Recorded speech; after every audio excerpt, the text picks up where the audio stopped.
We will keep our eyes on the live shots throughout this, but I want to bring in some of our guests who can talk about this. They've been watching this for the past 3 nights. Let's bring in political commentator and walkaway spokesperson, former Democrat Natalie Beisner, Fix California senior advisor, political analyst and attorney Katie Zachariah, and Princeton University political scientist Lauren Wright, who is in Los Angeles. Lauren, it's great to have you on the show. Thank you.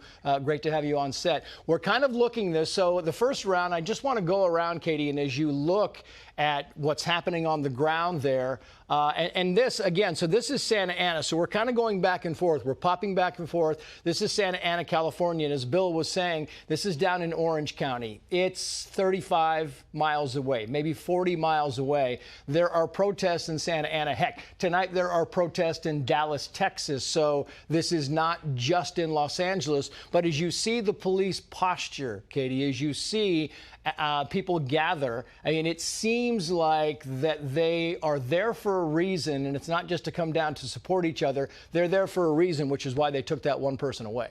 Absolutely, and I find it really disturbing that Gavin Newsom is criticizing President Trump for trying to restore law and order. I remember a time when Gavin Newsom had no problem using the police force to remove American citizens, law-abiding citizens, from the California beaches during COVID, and yet he will not restore order and law and order in California during these riots against illegal immigrants, people who have broken the law to get into this country. So as these riots spread, it calls into more question, what is Gavin Newsom doing and why is he putting so much resistance against President Trump? He's even suing President Trump for bringing in the National Guard, for protecting California citizens. This is crazy. Yeah, and Natalie, the thing is, you know, there have been a lot of false accusations over the past 3 or 4 days. It started out, it was going to be a raid on Home Depot. There was all kinds of stuff online. And you have to go through it. If you're ICE, you have to knock that stuff down because it's dangerous. You have people that are really thinking, oh my goodness, they're coming for everybody. And you had Tom Homan coming out saying, hold on.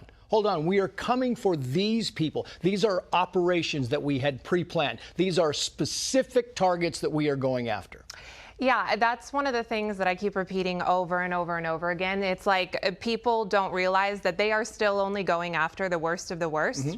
They're doing targeted operations, targeted arrests, but because these sanctuary cities don't cooperate with ICE, they don't hand over the bad guys when they're in detention, they just release them back out into the community. Now ICE has to send a bunch of agents into the community, whereas before they could have sent 1 or 2 to go pick up the guy in custody. So you're going to get more collateral arrests because ICE has said from the beginning that if you are here illegally, even if you have no criminal record, they're not looking for you. But if they come across you, they're going to do their job and they're going to arrest you. And everyone right now can go to ice.gov and see the list of people who were arrested on Friday, arrested, and I don't even think it was a raid because it's a targeted operation. They're not just going in and, you know, hoping to get lucky. These are criminals. They're murderers. They're willful child cruelty. You can go, and these are the people the Democrats are chanting, release all of them. And that's what they want. They want all of these people released. And it's been such a disappointment to watch Gavin Newsom, I think, tweet all day about January 6th and now sue the governor. When this happening 5 years ago is what made me not a Democrat. Watching this happen when it came to BLM in the middle of a deadly pandemic, allegedly, we were told. And now it's happening all over again, and the Democrats are taking the side of the criminals and the illegals over and over and over again. And it's just, I think it's an abomination. Yeah.